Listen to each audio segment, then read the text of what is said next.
From the Newstalk ZB newsroom, this is Newsfix. In this update, Green MP Golriz Karaman is stepping down from portfolio responsibilities after allegations of shoplifting at an Auckland boutique. The Green Party has confirmed to ZB Plus it's aware of the claim and is in contact with a Ponsonby store to better understand and address the situation. Wellington's stalled train should be up and running again by 5:30. There were issues this afternoon with power supply. Kiwi Rail has had to cut the power at Wellington Station for repairs. Meantime, shuttles are running between some affected areas. Last year was our second warmest year on record, with the Mackenzie Basin getting the most sun. But despite the Auckland anniversary flooding and Cyclone Gabrielle, it was only the country's 21st wettest. NIWA's principal scientist Chris Brandolino says this warm weather should continue. What do I say to people who think hotter weather is better? On this trajectory, there are consequences, and the consequences are more extreme days, more hot days. A hot day is above 25 Celsius. We're seeing very hot temperatures this week and through the weekend. And because of those hot temperatures, Canterbury's Mackenzie Basin is preparing for conditions ripe for wildfires this weekend at a level not seen since 2008. Fire and Emergency are setting up an incident management team in Twizel for the next 4 days.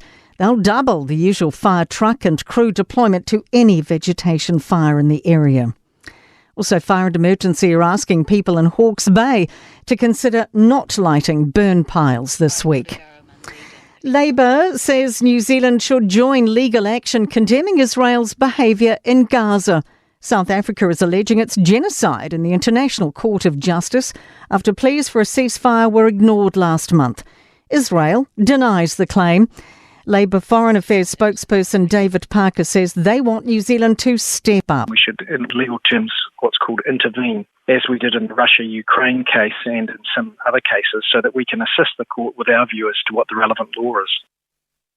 That's news.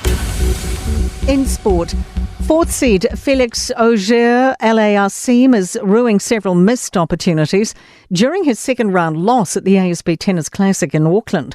The Canadian was beaten 7-6, 7-5 by German Daniel Altmaier. He was up 3-love in the opening set before his opponent levelled the scores at 3-all, ultimately going on to win the set in a tiebreaker.